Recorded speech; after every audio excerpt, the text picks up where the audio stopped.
हर हर महादेव। गुरु भाई बहना, मैं कार्तिक मास गंगा स्नान की कथा सुनाने जा रही हूँ।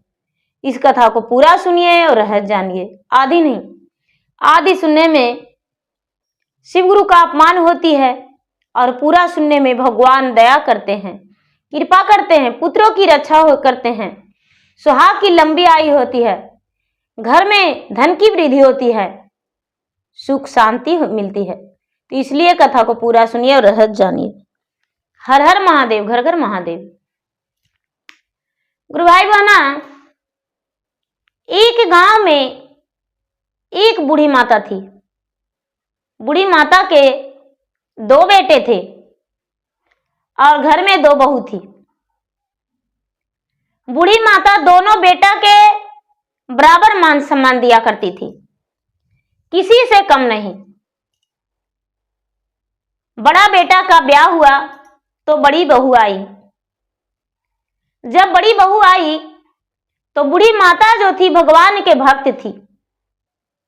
बूढ़ी माता प्रतिदिन तुलसी में जल डालती थी और तुलसी के पूजा करती थी। तुलसी माता के पूजा करके जोत जलाती थी, आरती करती थी और सुबह के समय में तुलसी के भजन गाती थी, तुलसी कथा पढ़ती थी या सुनती थी। बड़ी बहू साथ दिया करती थी। माँ जी, आप पूजा करते हैं तो मुझे बहुत अच्छा लगता है, घर कितना खुशबू से भर जाता है, घी का जोत जलता है, बड़ा सुंदर धमकता है। माँ जी, आप जब आरती गाते हैं तो घर में आपका मीठे आवाज बहुत अच्छा लगता है। लगता है कि आपका गला तो सरस्वती माता ने बैठकर बनाए हैं। लगता है आपकी गला से आवाज एक बांसुरी का निकलता है। अपनी सास की बेचारी बड़ी बहू बढ़ावा दिया करती थी। बड़ी बहू अपने सास के पूजा पाठ के सामग्री सब दे दिया करती थी। धीरे धीरे समय बीता। बूढ़ी माता जो थी कार्तिक मास गंगा स्नान करती थी और जब गंगा स्नान करती थी तो पूरे माह जूठा बर्तन नहीं धोती थी। बूढ़ी माता ने जब कार्तिक गंगा स्नान करने लगी तो जूठा बर्तन पूरे मास नहीं धोती थी। उसके बहू जो थी वो कहती थी कि माता जी, आप जूठा मत धोइए, क्योंकि आप पूरे माह नमक नहीं खाते हैं, एक ही समय भोजन करते हैं, एक समय फलाहार करते हैं, तो आपका कमजोरी हो जाएगा आप काम करेंगे तो। अपने सास को काम भी नहीं करने दिया करती थी। बूढ़ी माता बड़ी आराम से बड़े चैन से रहती थी। लोगों के पास जाती थी और लोगों से बताती थी कि मेरा बहू बहुत अच्छी है, मेरा बहू है, मुझे कोई काम नहीं करने देती है। लोग उसे कहानियां सुनाते थे कि अरे मेरा बहू तो नहीं करेंगे तो खाना भी नहीं देगी, मेरा बहू मुझे गालियां देती है, ऐसे करती है। अनेक तरह के लोग शिकायत पहुंचाते थे, लेकिन ये अपने बहू का बड़ाई करती थी। इसके बारे में सभी जानते थे कि उसका बहू कितनी अच्छी है। कभी बहू का वो शिकवा शिकायत लेकर नहीं आते हैं। कितना अच्छा लगता है, बड़े अच्छे घराने की है, बहुत सुशील बहू है। धीरे धीरे समय बीता और बूढ़ी माता के छोटा बेटा भी बड़ा हो गए। जब छोटा बेटा बड़ा हो गए तो बूढ़ी अपने बेटे से बोले कि देखो बेटा, आप तुम भी ब्याह के लायक हो गए हो, ब्याह कर लेता तो अच्छा था। बड़ा बेटा बोला, हाँ मां, इसका भी ब्याह करना जरूरी है, इसका भी ब्याह कर देंगे। छोटा बेटा ब्याह के लिए राजी हो गया और उसका भी ब्याह हो गया। उसका भी पत्नी आ गई। जब पत्नी आ गई तो क्या छोटी बहू के आने पर बेचारी बूढ़ी माता नहीं पूजा पाठ करती, छोड़ देती। कभी किसी के घर चर्चा होता तो चल जाती। सुबह उठती तो कोई काम नहीं करती थी, बहू उठकर झाड़ू लगाती थी और ये सुबह उठकर ब्रह्म मुहूर्त में स्नान करती थी और स्नान करके और भगवान के पूजा करके सूर्य भगवान के अर्घ दे के तुलसी में जल डाल के तुलसी में दीपक जला के और उसके बाद ही बैठती थी आराम से और बच्चे को गोद में लिया करती थी। जब कार्तिक का महीना आता था तो पूरे कार्तिक मास एक काम नहीं करती थी, कोई काम भी नहीं, सिर्फ स्नान करती थी, पूजा करती थी और भगवान के ध्यान में लगी रहती थी। भगवान से यही कहती थी कि हे भगवान, मेरा घर में सुख शांति दो, हे भगवान मेरे घर में कोई प्रकार का कोई दुख मत देना। धीरे धीरे समय बीत रहा था। छोटी वाली बोली, दीदी क्या आप भी ऐसा ही सहते रह गए? सासू माँ तो कोई कामें नहीं करते हैं, सासू माँ तो दिन भर पूरे दिन बैठे रहते हैं, घर पे तो मेरा माँ है, सारी काम करती है और ये सासू माँ तो एक बहाना लगाती है कि कार्तिक स्नान करते हैं, हम जूठा नहीं धोएंगे, ये काम नहीं करेंगे, वो काम नहीं करेंगे। बड़ी बहू बोली, अरे तुम्हें भी करना है तो करो, मत करो हम संभाल लेंगे। मेरी सासू माँ जब से मैं आई हूं तब से कोई काम नहीं करते हैं ऐसा कार्तिक मास में। जहां तक मैं चाहती हूं कि सासू माँ को पूरे माह आराम दूं। छोटी बहू बोली, दीदी ये सब मुझसे रहा नहीं जाएगा, बस हम भी भोजन नहीं बनाएंगे, हम चाहते हैं कि हम बर्तन धोएं तो सासू माँ घर में झाड़ू लगाए, आप गाय गौशाला कर दीजिए। हम चाहते हैं कि हम मसाला पीसे तो सासू माँ सब्जी काट दें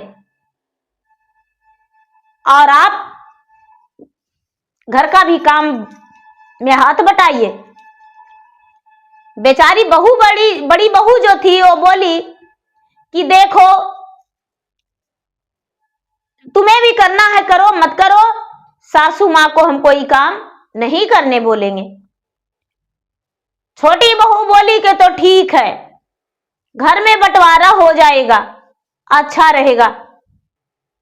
बड़ी बहू बोली तो कोई बात नहीं, ठीक है तुम्हारा यही मर्जी है तो अच्छा है।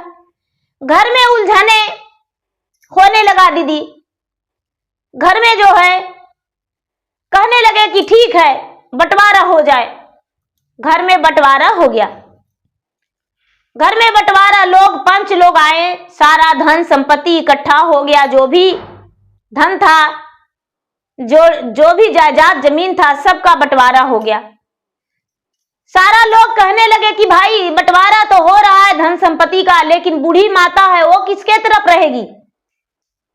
छोटी बहू बोली कि हम बुढ़िया को नहीं रखेंगे, बुढ़िया निकम्मी नकारी है, बुढ़िया तो पूरे महीना काजू किशमिश गड़ी छोहाड़ा खाती है और 2.5 केजी घी पूरे महीना में खत्म करती है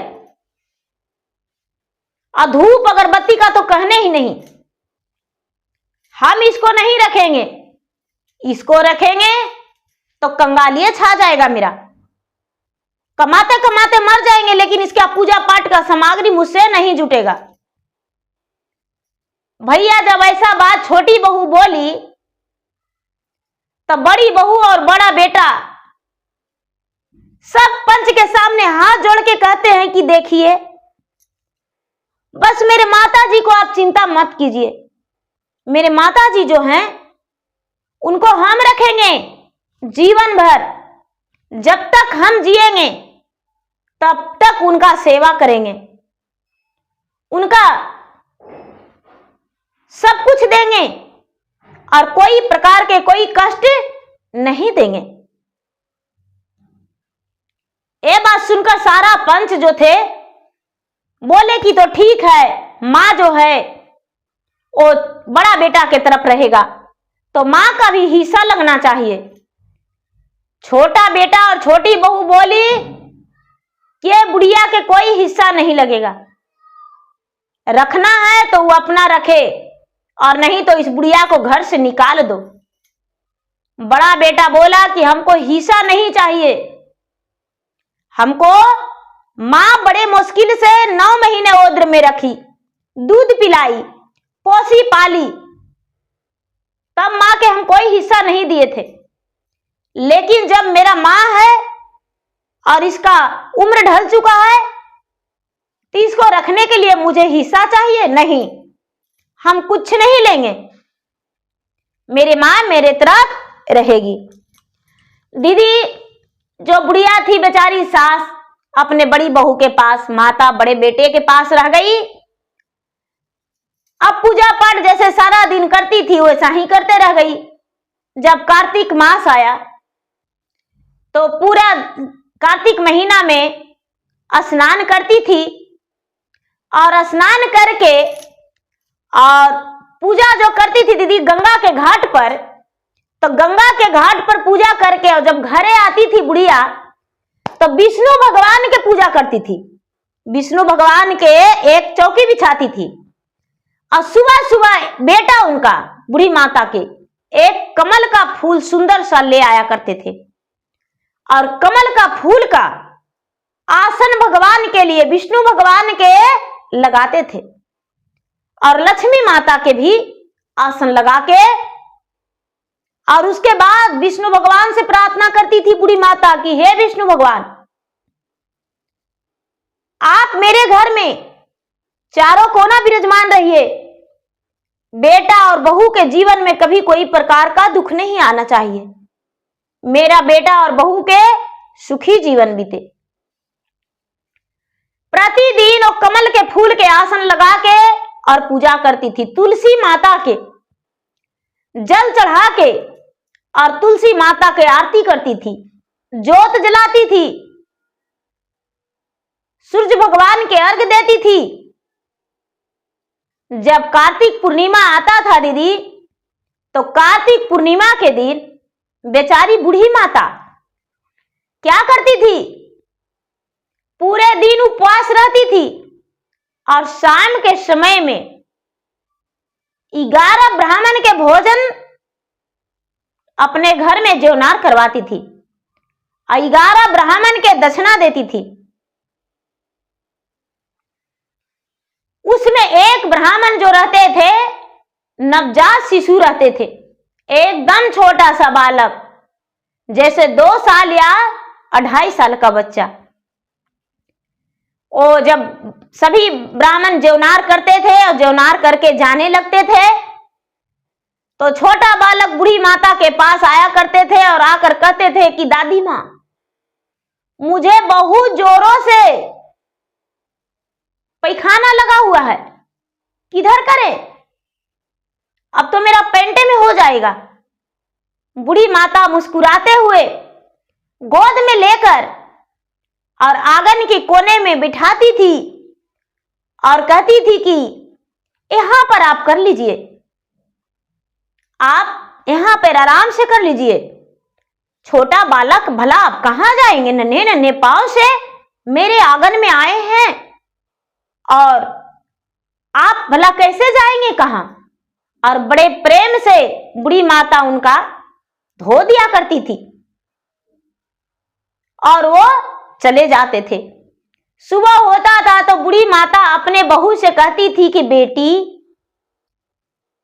जब ब्राह्मण ज्योनार के लिए आए थे तो सब ब्राह्मण को दक्षिणा में दे रहे थे हम, तो एक बच्चा थे, वो बच्चा जो थे उनको बहुत कस के पैखाना लग गया और वो आंगन में पैखाना कर दिए हैं, बेटा सफा कर देना।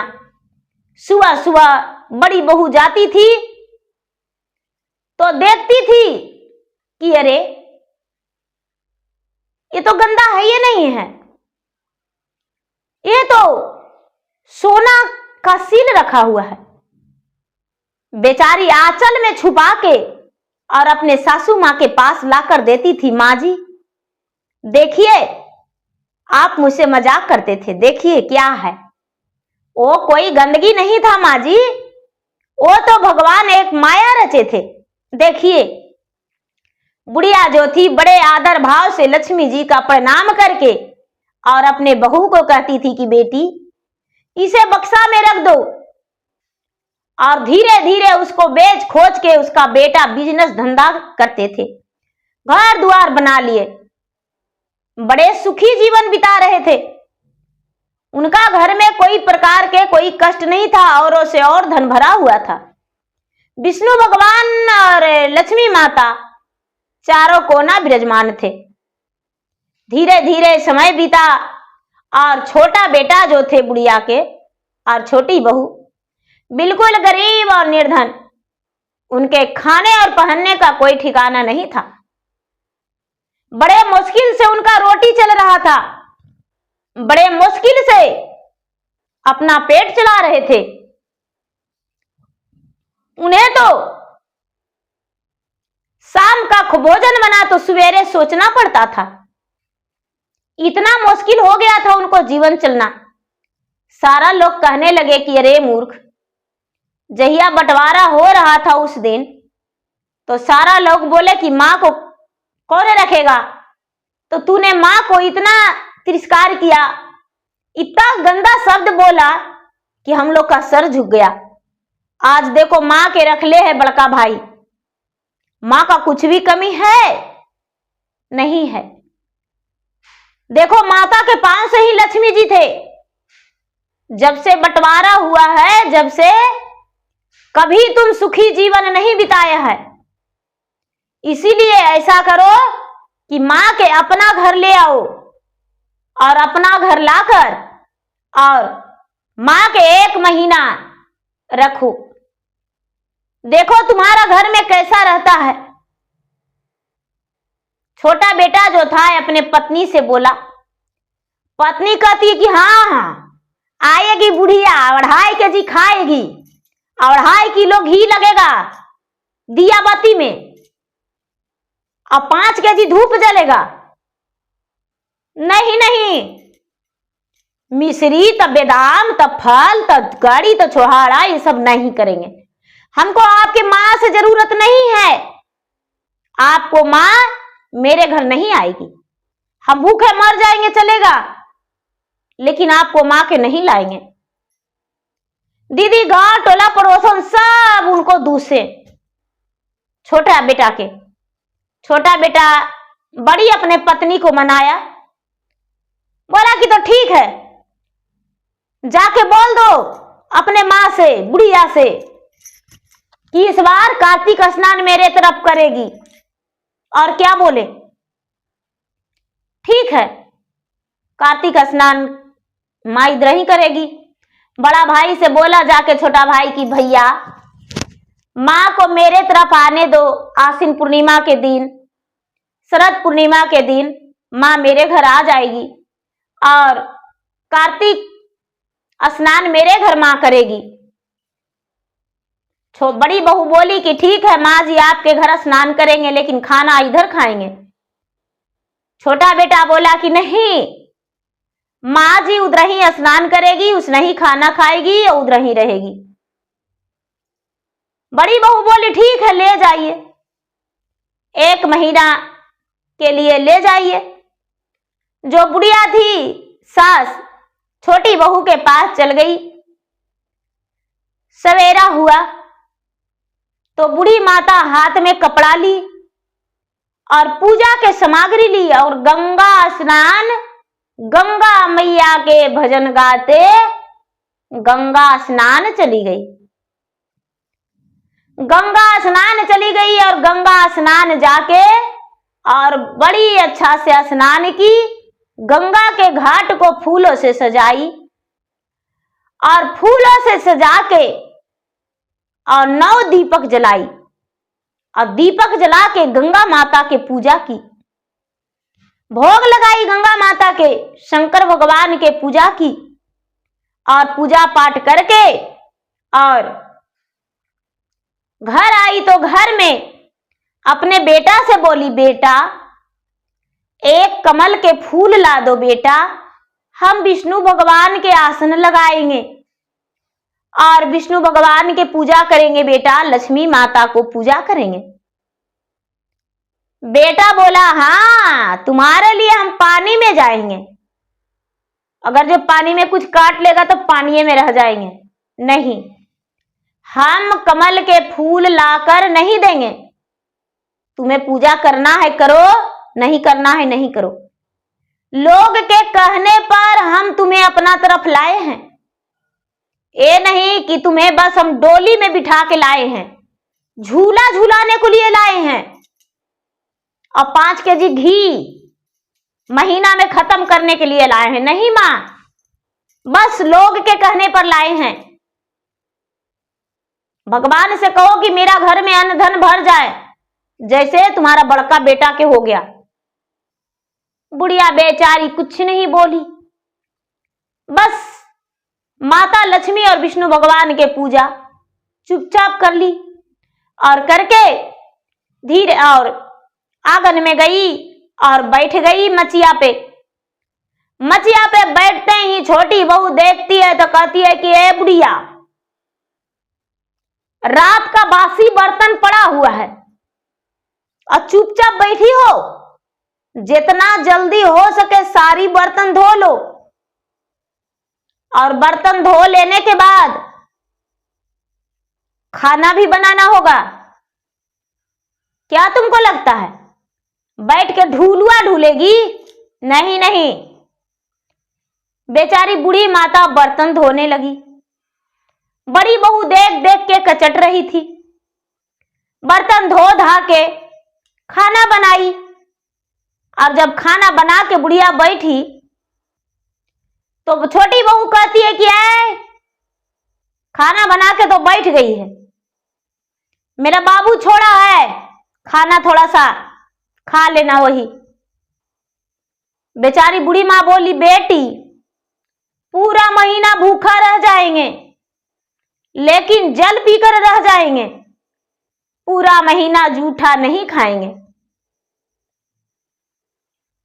ऐसा सुनकर छोटी बहू बोली, अच्छा तो तुमको झड़ुआ से झमारेंगे तब तू जूठा खाएगी, तुमको तो खिलाइवे करेंगे जूठा।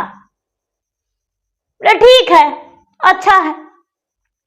धीरे धीरे समय बीता दीदी। 1 महीना बुढ़िया के बड़ी दुख दी छोटी बहू। इतना दुख दी, इतना दुख दी कि बुढ़िया तो बेचारी रो रो के अपने शरीर को आधा गला ली। अब बड़ी बहू देख देख के बेचारी तरस खा रही थी कि हे भगवान, 1 महीना कैसू जल्दी से हो जाता गंगा मैया, हे तुलसी माता।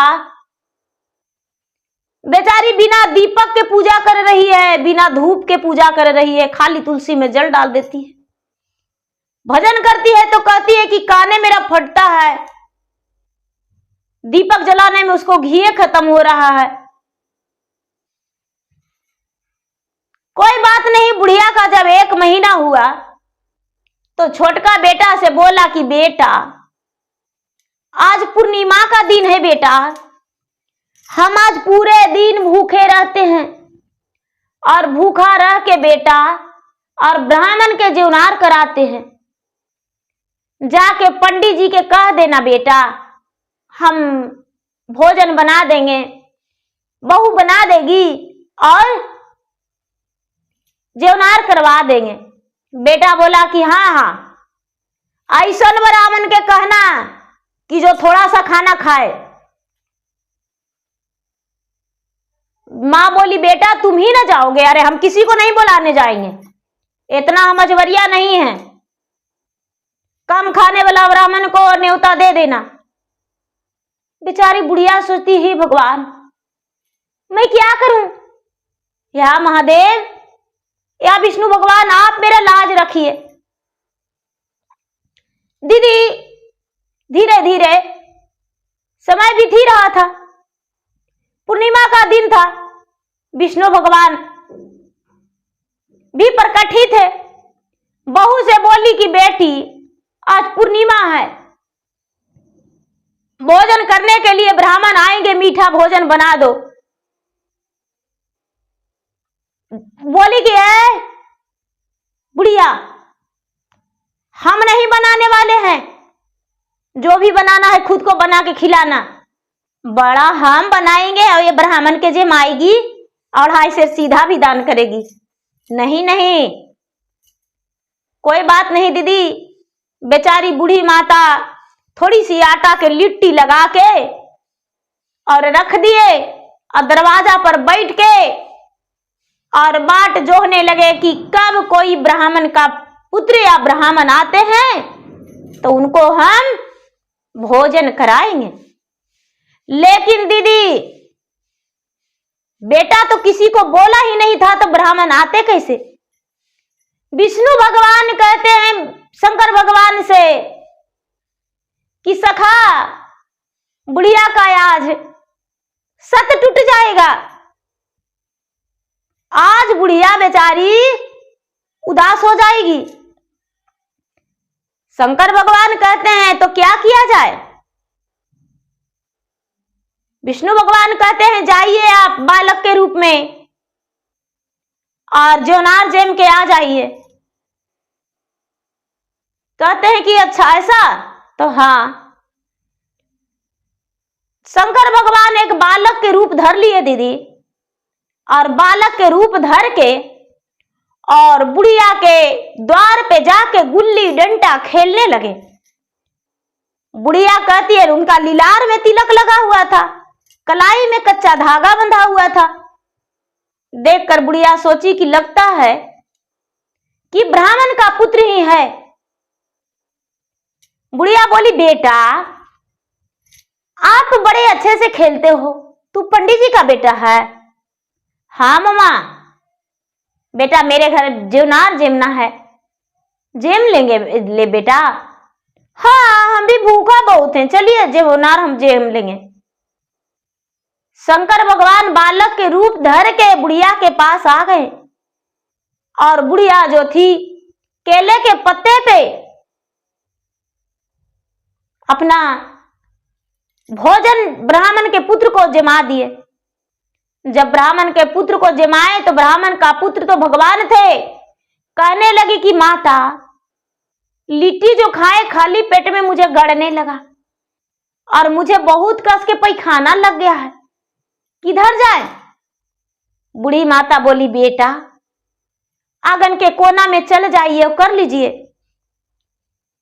माता यदि करेंगे तो आपका बहू नहीं बोलेगी?